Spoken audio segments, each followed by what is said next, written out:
Thank you, Mahima.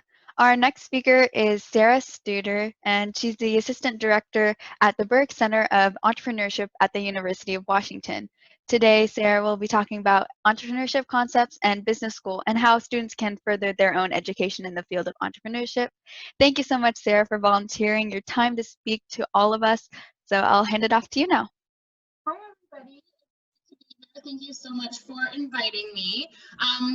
I am Sarah Studer. I am an assistant director with the Burke Center for Entrepreneurship at the Foster School of Business. And so a couple things that I manage on my plate at work are the university's annual business plan competition, which is known as the Dempsey Startup Competition, as well as the Jones and Foster Accelerator Program, which is follow-on funding for student teams that decide, I'm going to do this. I'm going to start a business. Let's do this. Here we go. So I do have a slide deck. Is it okay to share that, or would you guys prefer that I just kind of talk through? Whatever you prefer. Yeah, anything is fine. I'm gonna actually go ahead and share my screen then, so you can see a little. It helps keep me organized. So we're just gonna do that. So I'm gonna go ahead and share. Should see the whole thing. Second. There we go. Let me scroll back up to the top. So yes, that looks intimidating. There's really not that much here. So like I said, I'm Sarah. I run 2 programs at the Foster School. But before that, I had background in a startup called Impact Hub Seattle, which was actually a physical co-working space down in Pioneer Square, where I worked for 6 years.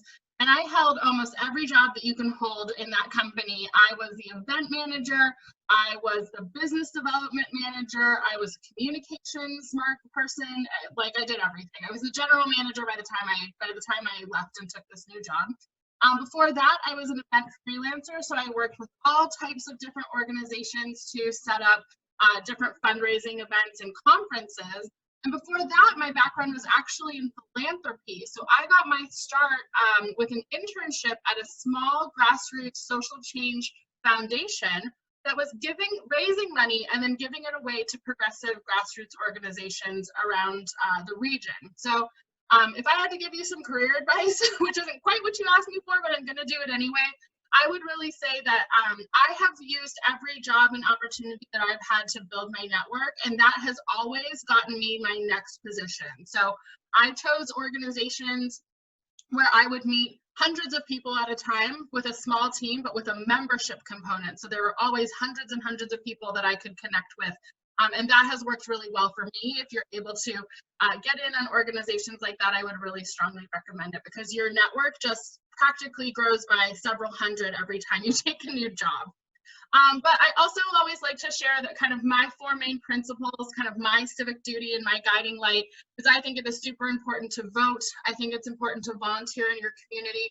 If you are able to, I think it's important to give blood. And then my 4th that I've recently added on, I usually only like to have 3 things to share, but my 4th is to shop local when you can. The Burke Center team's a small team. There's only 7 of us, and so these are the faces of my coworkers, but each of us plays a role in managing a different program at the Foster School. The interesting thing about the Burke Center is that we are actually, I'll get to that next slide in a second. We are actually interdisciplinary. So while we are housed in the Foster School of Business, we serve students all across campus. Now, being at the Foster School is both good and bad. First of all, it's great because we have access to all of the entrepreneurs and business leaders in the community, but also there's a whole world within campus of people who might be interested in entrepreneurship, but are turned off of it because they don't like the idea of business. And so we work really hard to show everybody that they can be an entrepreneur. Just opening up the chat. Oh, okay, cool. So I wanted to just get a quick sense from you all of, when you think of the word entrepreneur, who do you think of? Like, if you could just throw some names in the chat, but don't hit send on it. I'm going to have us do it all at once, so we kind of flood the chat all at the same time. So type in the name of an entrepreneur that when you hear that word, you're like, this is an entrepreneur. This is what I could be or what I could aspire to be. So go ahead and type it, but don't hit send. I give you like a couple seconds. Okay, hopefully you've typed something in there. And now everybody hit send at once. Just go for it. Yes. Yes, yes. Steve Jobs, Jeff Bezos, Mark Zuckerberg, Beyonce, my personal favorite. I am going to go watch Black is King right after this. Yes, ambitious leaders, Eric Riles. Yes, all kinds of different industry areas and things to think of. Sanjeev Tanna, there's a lot. If you keep thinking of them, go ahead and throw them in the chat. But yes, entrepreneurs are leaders. They are innovators. I love that Naomi thinks of themselves as an entrepreneur. That is awesome. One of the things that we believe at the Burke Center of Entrepreneurship is that entrepreneurship is actually a skill that we can teach you. So even if you're a business student or even if you're not a business student, you are always going to need to know how to innovate an idea to make it better. You're a problem solver. If you see something in a team, if you work for a big company, but you see something that you can improve upon, you're always going to need to know how to pitch your idea or pitch a project that you would like to work on. And that's just almost the exact same thing as pitching a company idea to an investor. So we really believe that leadership and teamwork are skills that can be taught, and those serve you really well when you finally have that idea and you're ready to move forward on it. The Burke Center, there we go. The Burke Center has a whole bunch of mentors. We host these competitions. We have classes, the accelerator that I mentioned, and all along the way, there's money. There is money that we will invest in your idea to help teach you and help you experiment with what being an entrepreneur can look like in the safe space of being still in school. We always call it a safe space to fail. So that's what you can do through classes. When you get to the accelerator, we would like you to succeed, but I'll talk a little bit about that. Each year, we award over $300,000 to students and prize money and accelerator money. Over 2,000 students participate in our classes each year. 500 plus students actually enter our competitions, and of over 1,000 startups that have been involved with the Burke Center for Entrepreneurship over the past 20 years of our existence have raised over $400 million, which is really incredible. So I'm sure that you all know a lot about the University of Washington, but in normal times, not COVID times, there are maker spaces that you can access. There's labs, workshops that we are transitioning to be in an online format, panels of experts, and then the competitions. We also believe that academics are key. So I would encourage each and every one of you as you're thinking about college, even if you're thinking about being a communications major, a politics major, an art history major, I would recommend that you take a business course. And if you can find an entrepreneurship course, it will be really fun. You may have to take some prereqs to get into it, but we have a variety of undergraduate programs that I think are really cool. Honestly, if I could go back and do this all over again, I would definitely go down the business and entrepreneurship track instead of politics. One of my favorite classes that we talk about, and I think I have a slide about it a little bit later, but is the Creating a Company class.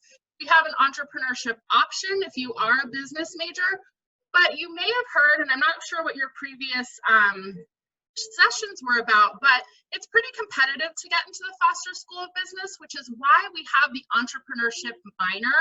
So as you're thinking about your major and maybe you don't get into Foster, you end up majoring in something else, think about the entrepreneurship minor, because that grants you access to a lot of those business classes that otherwise are restricted to business students. And that's one of the things that's challenging about UW. It's such a big place, classes are so popular, but the Entre Minor is actually a way to get in and get that business, those business courses that you want. And then if you are taking on a next degree after your bachelor's degree, we actually have a class where students get together and they actually make an angel investment. So they actually invest $25,000 to $50,000 in a company after going through a couple quarters in the class. And there's also an entire program devoted to entrepreneurship. So if you have an idea and you want to work on it and get those connections in that degree, the Master's of Science is a cool option. So once you finish your bachelor's. We have the marketing, so that when I mentioned Entre Option, there's a marketing class, a finance class, some electives.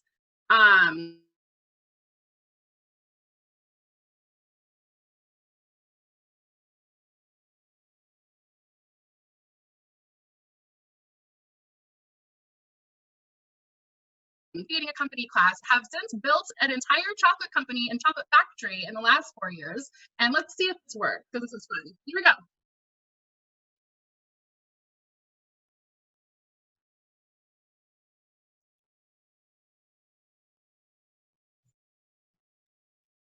Uh-oh.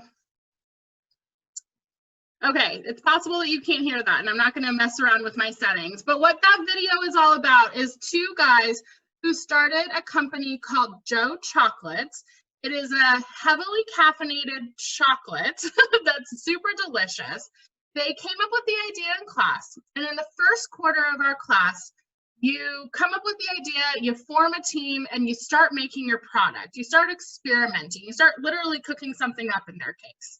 From there, you pitch a group of mentors about your idea, and the mentors determine how much funding to invest in you so that you can actually go and make that product, get that product packaged, and start selling it. The second quarter of that event, or of that class, you actually sell your product and you try and make back the money that was invested in you in the beginning. So when I say that college can be a safe space to experiment and fail, that's what I mean, because you're doing this for a grade. If you don't make all the money back that we've invested, it's fine, as long as you've learned something along the way. And that's the other thing about the business school. We really believe in a learning and growth mindset. And again, this is a space for you to learn and experiment, and then to take the things that you learn and apply them to your companies in the future. So in this case, those two guys, Sam and Peter from Joe Chocolate, sold out of their products. Like, they sold out. They actually made more money than we had invested in them, which then got returned to the class fund. So that class just keeps sustaining itself, because people who are inspired and make more money than we invest just gets reinvested, and we can fund more companies. They then purchased the idea back from us for a very small fee. And then they decided, we're going to make a go of this. We are going to build this chocolate company out. It's been so popular. We've gotten great feedback along the way. They found some investors. They were able to build out a storefront in the Pike Place Market. It's right next to Beecher's Cheese. And they have then since gotten into Whole Foods. They ship nationally. If you are ever at a check stand at Whole Foods, their small packages of chocolate are usually right there at the counter for you to pick up, one of those like last minute buys. And they're doing they've made an incredible product that's incredibly popular. Now, one thing I have to share is that because of COVID, they actually found, of course, that they had to close down their cafe in the, right in the summertime, when they would get the majority of their business. So what they ended up doing is actually shipping out their product to healthcare workers all across the country. And so you as an individual could say, I want to support healthcare workers in my community. I'm going to buy a case of chocolate and have it sent out. And so they were able to create this whole new way to get their product into the hands of people who could really use it, and that created a kind of a happy maker along the way. So all of that is to say, there's some really incredible stories and more products that I'm going to talk about a little bit later, but it's a lot of fun. And if you do end up at not the University of Washington, at any other school, go and look for your entrepreneurship program, because there's going to be a whole bunch of mentors, really motivated and inspiring students, hopefully from all over campus, that want to create ideas and move forward. If you do end up at UW as a freshman, apply for our Lab and Entrepreneurship program. This is a 4-year extracurricular program, so once you're in for all 4 years. This is the 100 most entrepreneurial students that we can find on campus each year. And they have a whole curriculum that they have built out. It's really student-led and generated. It's supported with funding, and so everything that we do, it's free for the students to participate in. There's a pitch competition and seed funding within that program, so I would recommend checking that out if and when you end up at the University of Washington. We host events like BYOB, which is actually something that you could bring into your own schools if you wanted to. It's just an opportunity. If you can find an entrepreneur, we host every other week. Undergraduate students come and meet with a couple of entrepreneurs to just throw their ideas on the wall and see what sticks. The entrepreneurs are there to say, That's a great idea. Have you thought about it this way or that way? Have you considered this or that? Maybe you should head in this direction. Here are some ideas and resources that might help support you along the way.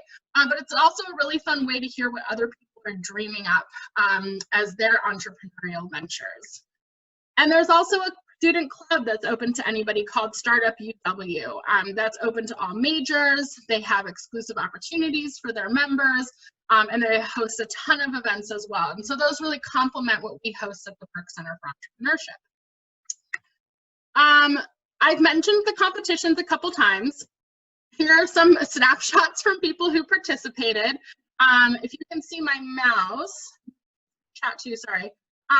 There's a couple, this one in the group in the middle, this is Paka Yi Paka. This is actually a team that has created a refillable candle where it's a concrete vessel and you actually have the candle that you insert each time. So you know if you've ever purchased a candle before and it burns out, like you have a little bit of wax at the bottom and then you have this vessel and there's nothing that you can do with it from there. This is actually a refillable, so you can actually buy a vessel that matches your home decor rather than just having a whole bunch of vessels that match nothing and are just there. The Seattle Strong Cold Brew team, which is right next to them, we're canning up cold brew and dirty chai, and they're in several stores and I think distributing to 100 locations around Washington. This team from Sklobo down here at the bottom, this team took really felt like they didn't see themselves as young Black men represented in the gaming community. So they created their whole own world of characters, a whole line of apparel, and created a whole company that is now, you know, exhibiting at Comic-Cons and things like that. And they really built a business around something that they really experienced personally, which is always the way to go. If you see a problem that's something that you experience, that's something to think about as you're moving forward.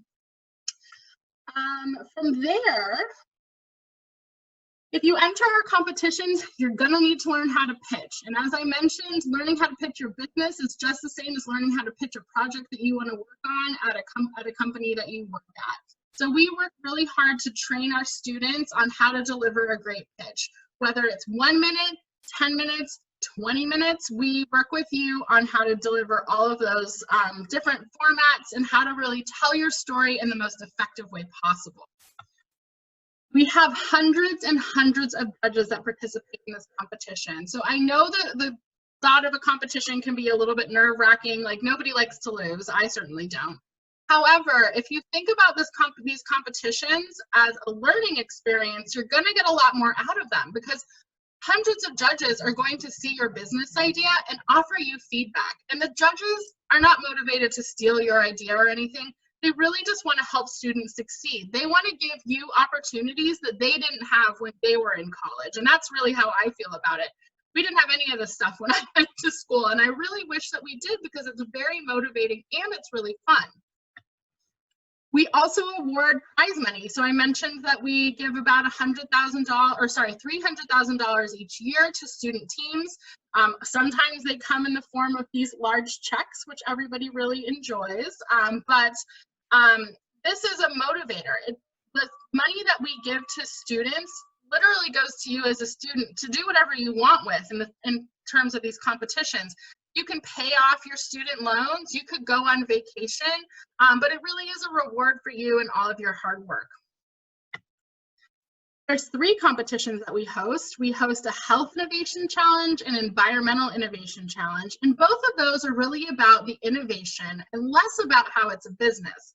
But we do have the Dempsey Startup Competition that asks the teams from those previous challenges to then think about what the business looks like, but then it adds in all those other businesses too, like consumer products, or even nonprofits and social enterprises and can enter our competitions. And then I've mentioned our accelerator a couple of times as well. We've awarded over $1 million through our accelerator program. And incredibly, and I think this is pretty unique to most accelerators, 87% of the businesses that we've funded in 10 years are still in business. So this is the Seattle Strong Cold Brew team. They were really focused on getting their product into office buildings, office spaces. And now that that is no longer an avenue for them to sell their products, they're really focusing on getting their cans in stores, which is a whole new business line for them. Our accelerator pairs you with a committee of mentors that works with you over the course of 6 months to achieve milestones. And those milestones are not tasks, so it's less about checking a box, but really what are the 7 to 10 things that you need to work on to build your business over the course of 6 months.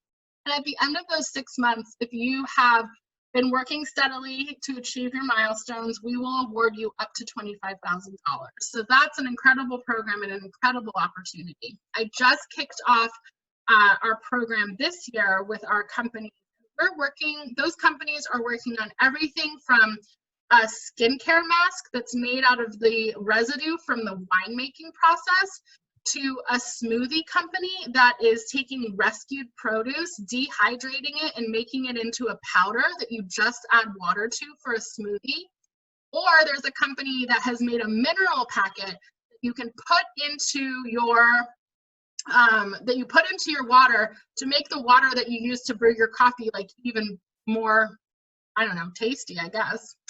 And then from there, there's a company working on sleep apnea. There's a company working on water filtration devices. And I always forget the last one. Oh, there's a company that's working on making elections transition to an online format, which is really cool.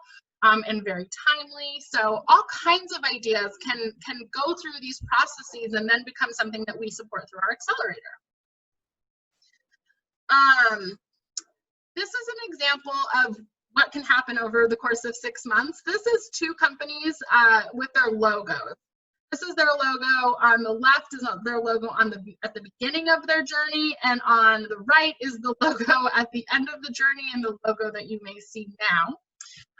And so this was a process that was very they sourced a lot of ideas from the community. They had people vote on them. So this is what can happen in 6 months. You can see it kind of looks like a little bit like a student project on one side, and then it gets a lot more professional on the other side. And here are some more stories that I would love to tell you. If you have ever put eye drops in your eye, you may have noticed that the majority of the drop rolls down your face. And if that's the case, and you're a glaucoma patient, for example, or if you have some sort of expensive eye medication that you're using, that's money that's literally rolling down your face. So one of our teams actually created a dropper bottle cap that screws on top that actually just dispenses the amount of eye drop that your eye can actually handle, therefore extending the bottle life of your medication. I mentioned Paka earlier. That's the candle company. One of their co-founders was just featured in the University of Washington Alumni Magazine. Before she started the candle company, actually had a wig company that grossed over $1 million in sales. And so she's incredible. Her name is Keisha Credit. Look her up. Her wig company is Lucky by Keisha, and she has these incredible bonnets that I just bought, these like satin bonnets, which are great for my hair at least. There's a team that created an app that connects you directly with tutors to be tutored on any of your classes. Of course, this was in-person tutoring before COVID, but they instantly pivoted and built in a video platform into their app, and now they're offering video tutoring. And Neutrino, if there's anybody who knits out there or knows people who knit, knitting patterns have not been innovated upon in years and years beyond the design. And so what they're doing is actually making the knitting pattern an online experience so that you can save where you are and move forward from there just by using your iPad. If you have ever made cookies, and let's be honest, we all take a couple bites of the cookie dough before the cookies are baked, the Sugar and Spoon team actually found a way to make raw, safe-to-eat cookie dough, so no worrying about those raw eggs. They have made a safe-to-eat cookie dough. They now have 2 food trucks, as well as a little brick-and-mortar window on the Ave at the University of Washington. I mentioned Sklobo, the gaming character team, and I mentioned Seattle Strong Coffee as well. Discovery Health is actually it has figured out how to deliver healthcare to commercial fishermen that are out at sea. A Alpha Bio is actually working on COVID right now, doing a bunch of research for them. And a group called Turnitech was accepted into another labs program in, I believe, in Vancouver. And, you know, like I said in the very beginning, quite a few of our startups have gone to raise millions and millions of dollars. So Membrion is actually taking like silica packets that kind of come in things that get shipped to you. Sometimes you always have to throw them away. We're basically creating a membrane out of those for water filtration, which is something that came out of a lab, but that has raised over $10 million in non-dilutive funding. And by that, I mean, they still own the majority of their company. They haven't taken investments from others. And then I talked a little bit about Joe Chocolate and their story at the Pike Place Market. So I have told you so much stuff. I have pointed to some of the things that are exciting that are coming from the Burke Center for Entrepreneurship, and some of the things that we, you know, love to share with students and the success stories of our teams. But I would love to hear your questions, because I can answer you know, anything about the University of Washington and the Foster School, but also tell you, you know, more about teams, or give you some ideas to think about how you can take advantage of the ideas that are, you know, rolling around in your head that you would like to move forward on. So feel free to hit me with your best questions. Thank you, Sarah. That was really informative, and I loved hearing all the stories of the companies that were started by students at the UW. Those are really inspiring. To start off our Q&A, we have some questions that were submitted when when people filled out the form. So one of the questions that was asked is, what's one important piece of advice you have for younger entrepreneurs who are starting their first business this year? I would love to know what that business is. These businesses are. I would say that the best thing that you can do is find mentors to work with, and to set some milestones for yourself. So I know that people get really excited about the things like the logos, you know, all the fun stuff, setting up the website, but there's a lot more to a business. And so I would try to find some people who are in your community or in your network that are maybe doing something similar, that you can talk to about your idea. Sometimes students get a little bit worried that, you know, the more that they talk about their idea, the more likely it is that someone's going to steal it. And I really want to dispel that myth. Very rarely does that happen. Maybe only in the Facebook story, like in the social network. But I want to really emphasize that if you have an idea, the best thing that you can do is learn how to talk about it in a way that doesn't give away your secret sauce. So you should, and I have an example of this. We had a team that had invented a way to dispense whipped cream in a way that was better for the environment. So I think like the little aerosol canister things are like bad for the environment in general. And they had figured out a device, or maybe a formulation, that meant that their whipped cream was like stayed firm for longer. It didn't get all melty. It was just better for the environment, and it was actually a better whipped cream. And they needed to learn how to tell people about that in a way that nobody was like, oh, cool, I can just do that and make a business out of it. And so that was a real challenge for them, but they had a secret sauce, and they managed to get through all of our programs without ever disclosing what that secret sauce was. And then last I heard, they were in talks with a large coffee retailer in the region that may be interested in their product. So figuring out how to talk about what you'd like to do without giving away your secret sauce is your first step. And then find the people that can help you do that.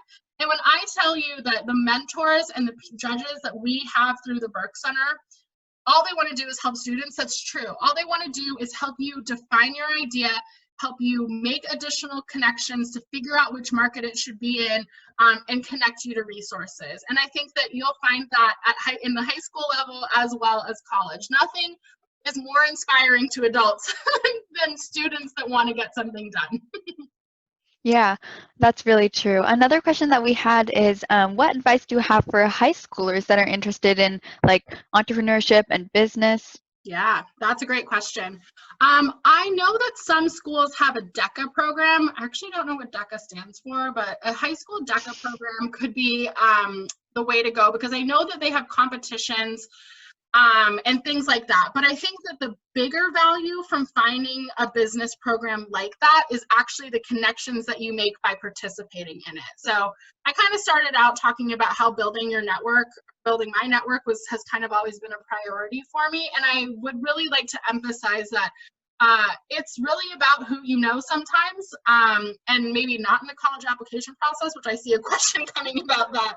But it's about who you know and who you can make connections to, and then the connections that you can share with other people. It really needs to be reciprocal. It's not just about me. It should be about us. I think being able to find a great team to work on your idea is also really important, and starting to build those connections through DECA or through a high school business program is a really good idea. I would also like to say, if your school doesn't have a program like that, what's stopping you from starting one? If you're entrepreneurial, then you can figure out how to bring a program like that to your school or start another one based on the people and the resources in the community that you have. There are entrepreneurs everywhere. Entrepreneurs are not just the Jeff Bezos and the Steve Jobs. I mean, that's like up here. The majority of people like are down here. There's only one Jeff Bezos. So if that's your goal, that's a long, long haul that you had to have ahead of you. But in the meantime, who's to say that you can't build a stable and thriving restaurant business? Now, that's a tough market. We can talk about that for hours. But who's to say that you can't do what Keisha from Paka y Paka and Lucky by Keisha did, which was to create an awesome satin bonnet that people need and want, that doesn't slide off your head in the middle of the night, sell it in a flash sale over 2.5 days and make like $25,000. So entrepreneurship can look a million different ways. And if you're jumping to trying to be Jeff Bezos, I would encourage you to think about all of the other things that you can do to build a successful and sustainable business. And as I say that, I also want to emphasize one of the things that we are really building into our programs moving forward is, how do you build a business that does not do any harm to the rest of the world? And I mean that in terms of the environment. I mean that in terms of how you treat your employees. I mean that as the whole lens of social impact. So we're really interested in, encouraging students to think very carefully about what they're building and what the entire supply chain looks like, and how to make that have less of an impact on the environment compared to some of the things that we use right now. And I think that your generation is already very mindful of that, and I encourage you to continue to build out your ideas with that in mind, because it's so important, and it's the only thing that's going to, I think, keep businesses relevant as we move forward. Yeah, I think that's really important. I think a lot of high school students, when they're thinking about building a business, they think about the end goal rather than first starting, taking baby steps to really build the foundation so that you can build to whatever level that you want. Absolutely. So we have a lot of questions in the chat, so I'm going to read a few of those. Yeah. How do you facilitate better teamwork or communication between your group when working on a business idea? That's a great question. I'm going to always say that's a great question. In fact, that's something we usually tell people not to do. Everything's a great question, so don't do that. But, I think this is something that the Foster School really emphasizes, because practically everything that you do is teamwork. So you learn a lot by doing.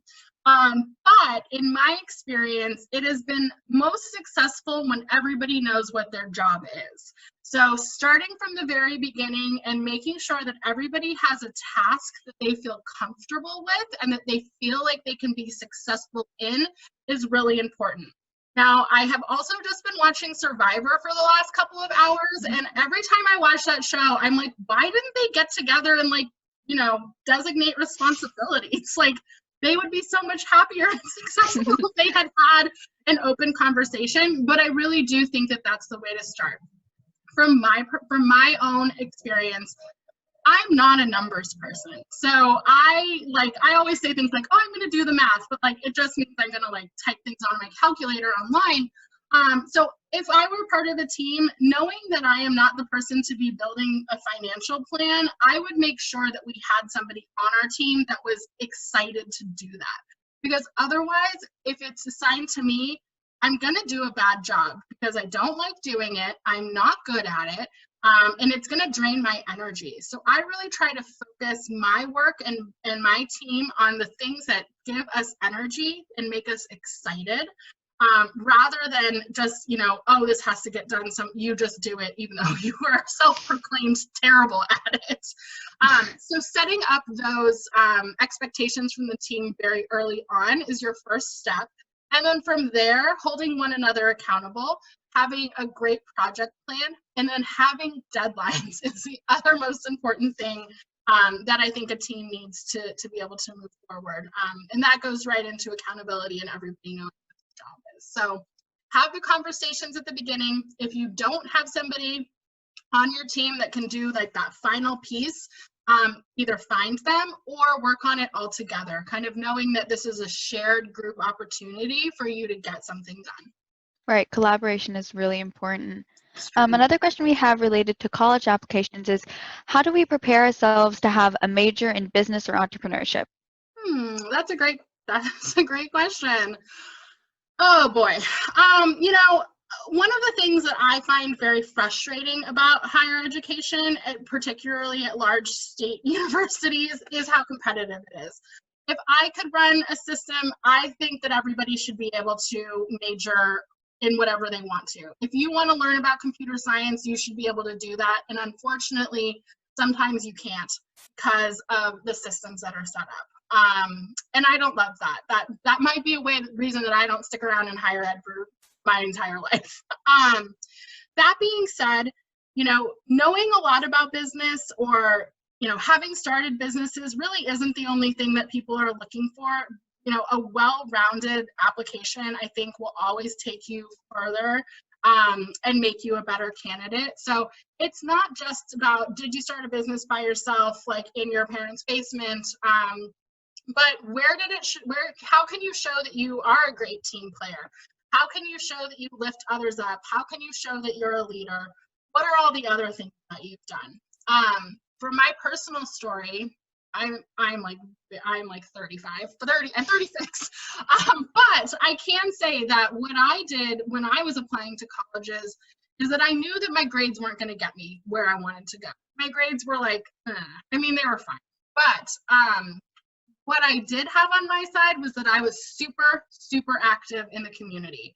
Literally 20 years ago, I started a restorative justice program in my high school. Shocking, they still don't exist. They need to. But not only that, I was on student council. I was a peer counselor. It was everything else that I did that made me an attractive candidate beyond just my grades, which again, were not terrible, but I did not have a 4.0. And I really think that was what made all of the difference, because they knew that I was going to contribute in a positive way to whatever community that I ended up in. So I ended up going to the University of Puget Sound, just down in Tacoma, a small private liberal arts school. And when I was there, I was really focused on communications and political science. And I have said this before, but I'll say it again. I really regret not taking business classes because I think that some of the things that are my weaknesses, like how I hate doing financials, really was because I didn't get a chance to learn about that, and I didn't get a chance to do that in that safe space to fail, which was in college. So do your best to show how you are a community leader and a team player. Having a wide range of interests is always great, but you're sure as you're writing your essays that you're really focused on one thing. We say that to companies too. Make sure that you can do one thing really well, and then you get to bring in all the other stuff. And then from there, it is not the end of the world if you do not make it into the business school of your choice. There are lots of other ways to access business classes, and I gave the example of the entrepreneurship minor or the entrepreneurship option, or even the workshops that we host that are open to anybody on campus. Business students don't have all of the good ideas. Everybody else has all of the good ideas, and they need business students to help them. So build your network so that if for some reason you end up as an art history major, but you have a great idea for a business, you can tap into somebody that has that knowledge and that expertise and bring them onto your team. Yeah, that's really cool. Another question we had is if we want to work with people overseas in rural communities to help empower their lives, how would we try to get in touch with them and try to collaborate on a project? That's an interesting, I'm going to say that again. Um, this question actually really reminds me of a conversation that we had with our accelerator teams just this week. And we were talking about racial equity and social impact. And we were talking about what, how do you build, yes, those are great ideas. And yes, your heart is in the right place to want to help these communities overseas. But what's preventing you from helping people who are here at home that may have some of the same issues? So that's kind of my first question to you. My second question is, have you been there? Have you lived in that community? Do you know that the problem that you are trying to solve for them is something that they would like to have solved? How do you know that they don't have the answer to the issue in their community? This is something that I learned through my work at Social Justice Fund at the beginning of my career. The people who live in the communities and who are experiencing the issues have the best idea of how to solve them, and how can you support them solving the issues for themselves, and work alongside them. I know that that's really compelling, and that everybody wants to do good work.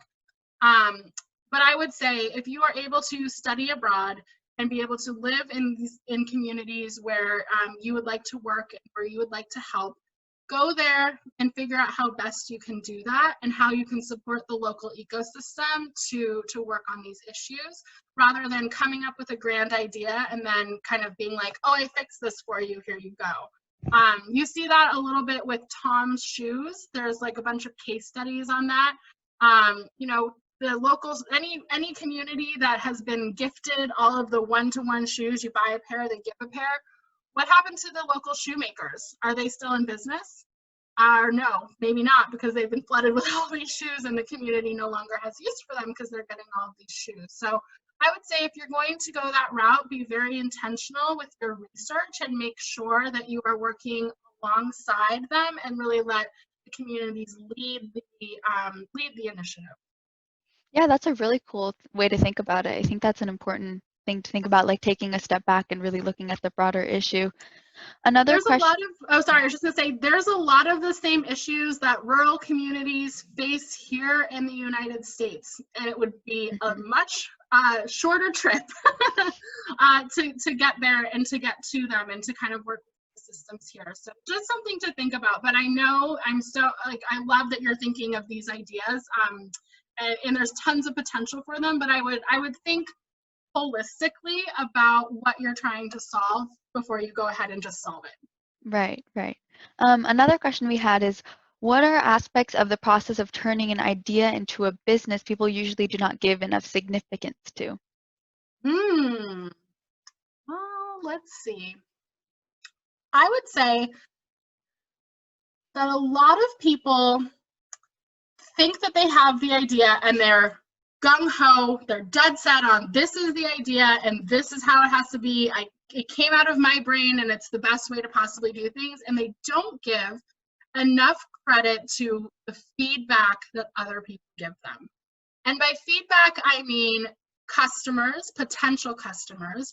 The worst thing that you can do as a business, as you're launching a business, is to build a product and then find out by the time the product is built that nobody actually wants it. And so talking to customers, and I mean face-to-face, over Zoom, over the phone, not just sending out a survey or posting a Facebook ad, really talking to people who might want to buy your idea and or buy your product, and then listening to them. And it's the listening piece that people don't do as much as they should. So I'm trying to think of a good example of this, but I think the overall lesson is the products that you see out there today probably did not start as the products that they are today.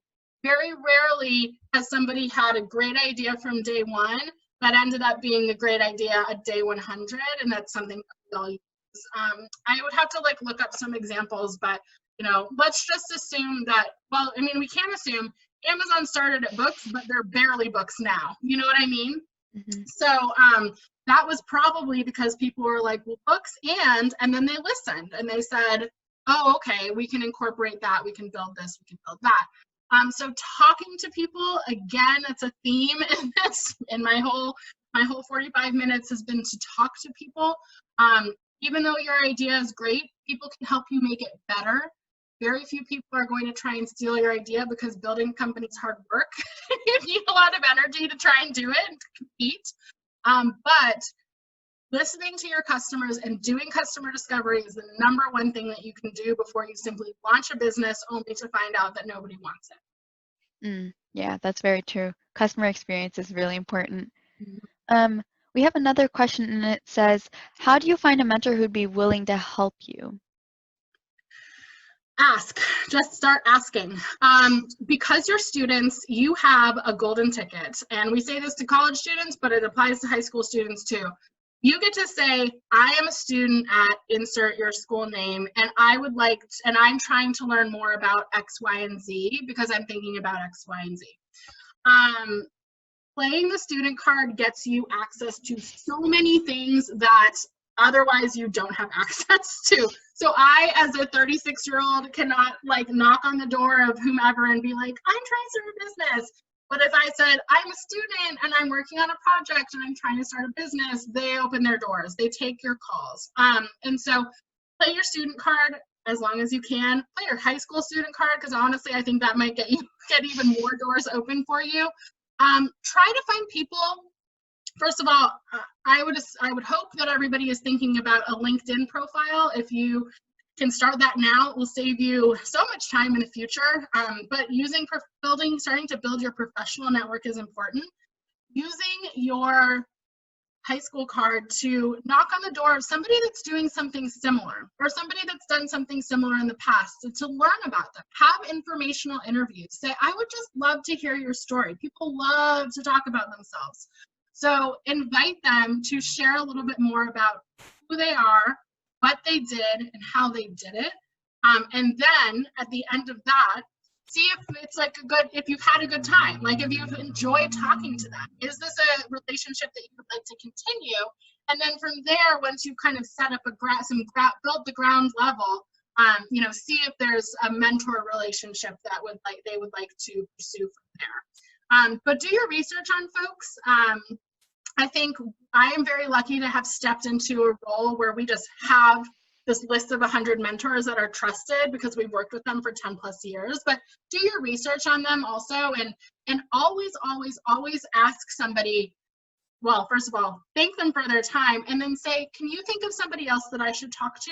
Do you have any names or any ideas of who else I should talk to? Because that is where you then start to build momentum by expanding your network and then getting the best ideas out of their brain too, which is, who else should I talk to? Right, that's really good advice. We have a couple more questions, and one of them is, if you have an idea, what's the best way to go about it if someone comes on early on? If they equally like and support the idea, does that make them a founder? Be very careful with your founders. um, there's so many stories of finding out that a founder was not a great fit. So I think what you want to find out is, what is their motivation? What is their experience?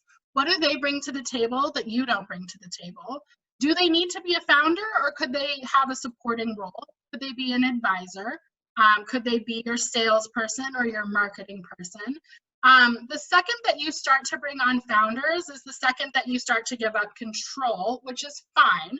However, you should always think about how you'd like to split up your pie. And if you think of your idea as your pie, the more people that you bring into it, the more slices that you're going to have to divide up. Now, this comes into play when you're talking about equity and investment, but it comes into play when you start to bring on founders as well. So an even 50-50 split of whatever your business is not recommended. You should always think about the person who had the idea. You get a little bit more than the person who's just joining on the idea to support you. And make sure that they have a very clear expectations. Write them down. write down with you what your agreement is so that you can go back to that piece of paper and you can say, I agree, this is what we agreed upon and this is not what's happening, and so maybe we need to dissolve. Be very careful, but think about, again, what your weaknesses are and try to make sure that as you're building a team, you're building something that is supportive of the whole vision from all of the angles. You don't need, if I'm starting a business, I don't want another me starting a business with me. I want a me that knows financials. I want a me that has the same type of drive and energy and motivation that I do, that likes to work the way that I do. But I need somebody with different skills. And so I would really think about that. We're actually hosting an event with, which I can send out the link to you all if you're interested. It's a big tech company. It's actually a billion-dollar unicorn company here in Seattle. They actually had 4 co-founders, and they're going to talk a little bit about what that looked like and how that kind of came to be. You know, if you think about, you know, just be careful. Find them and then also be careful and really vet them. My first 2 weeks of work, I actually had to meet with a team that one of the founders was like, I don't want to be part of this team anymore and I don't know how to talk to them about it. And it was like, well, okay, let's talk through why you don't want to be on the team and where your energy is. And that was just really interesting to kind of watch that founder partnership break up, but also then to watch what she went on to do next, which was super interesting. So I would say vet them, make sure that you're on the same page, have your agreement on writing, and make sure that the person with the idea gets a little bit more of this split, because 50-50 just doesn't work. Somebody needs to be in charge, and the person in charge should get a little bit more too, because they're dealing with all the stuff that comes with being in charge. Right. And regarding the link that you were talking about the opportunity, you can send us an email and we'll be able to distribute it to the audience. Perfect. We have another question. How do you feel about multiple organizations with the same mission or idea, and what are some ways to go about that? I feel like I don't like duplication personally. And this actually applies a little bit more to my nonprofit experience. If there is already an organization that's out there doing great work, make sure that you've done due diligence and really a lot of research so that you can find out what you can do that is not replicating their efforts. Because people have a lot of opportunities in front of them, and if you have to pick, where are you going to go? And so there can be a lot of noise. So I like the idea of partnering. Rather than trying to build something new to replace something that already exists, or joining in on that to improve the thing that already exists. Now that is literally just based on my personal experience and the things that I have observed. But you are going to want to, if you're building something, you're going to want to be different. You're going to want to be different and you're going to want to be better. And to get people to join in on whatever your idea is, you're going to have to demonstrate and illustrate how you are different and how you are better at the same time. So while you should research your competitors, research them obsessively, don't spend too much time on what they're doing, because you should focus on what you're doing. But just because you've done that research, you should know that what you're doing is different and better, and then be able to articulate that. Yeah, that's really great advice. I actually had a question of my own, and you talked a lot about your success stories at UW, but Yeah. I'm wondering about, and this may sound a little weird, but failure stories to Oh see gosh. on like what like us as students can actually improve on when we're creating our own businesses. So Yep. what do you have? So I'm going to give you the example of, oh, there's so many. Well, I'm going to give you an example of a team that I worked with last year that did not end up completing our accelerator program and did not receive any money from us. This was a team of 7 people, and that's a big team. I mean, you can have a team of any size, but 7's a lot. I've seen teams of 15. 15's a lot. When I talk about splitting up that pie, splitting it up into 15 pieces means people get a very small slice. So this team of 7 was working on a medical device, and a medical device has a very long road before you're able to even get to sell it. So thinking 5, 6, 7 years. And the team itself never showed up in the same room at the same time for any of the meetings. They were regularly late. They regularly did not present well in terms of taking this opportunity and the expertise of the mentors that they had seriously. And that was frustrating for both the mentors, because the mentors want to get as much out of the relationship as you're getting as a mentee. You know, you as a mentee, you're like, oh, I'm getting all this like great advice and everything. But the mentor really wants to hear that you're listening to the advice and that you're paying attention and that you're taking it in and working towards, you know, it's your company. You can do the advice whatever you want, but they want to hear that you're listening to it. So this team, you know, I brought them in every single month to say, this would go better for you if you were on time, if you brought the documentation, which is a program requirement. And then towards the end of their program, they had one student who was still in school, and she had access to the lab that they were building their product in. And she graduated in winter quarter. And when she graduated, she lost access to the lab because she graduated. And so all of their stuff was stuck in the lab because they hadn't thought ahead to, okay, she's graduating, we better find lab space elsewhere to be able to continue to work on this. And then from there, it just continued to devolve. It took them an extra month to negotiate new lab space, so they weren't able to complete their prototype, which had been a key milestone. And then they showed up 15 minutes late for their final presentation, which we had been, maybe we shouldn't even have you present. That's kind of how we felt about them. So I share all of that because that was kind of like holistically negative experience.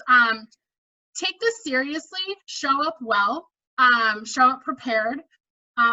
Even virtually, I just did a session with my teams about how to have great lighting on Zoom so that people can see your faces. I usually encourage people to have video on, everything like that. All of those things are just as important now. Listen to people, make sure that you're taking in their advice, even if you're not taking their advice. Always be on time, send out thank you notes, things like that. Really go a long way, and people really see that and appreciate it.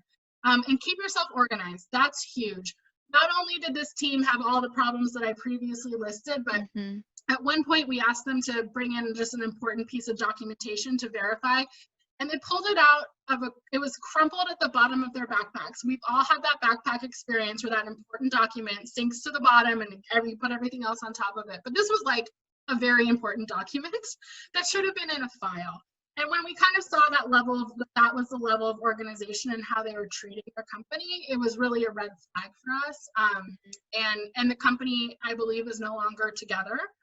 Everybody got jobs, and they decided not to continue with it. So that happens, and that's fine. Again, safe space to fail. But that could have been a very potentially, impactful piece of technology that with, stronger leadership. And when I should have said, when we asked them who was in charge, they said, oh, we're all in charge. We have an even split of everything. And not having anyone in charge was partially their downfall. There should have been one point person that we could have gone to, or two. Right, that's some really good advice. We only have 4 more minutes, so I'm going to ask you one last question.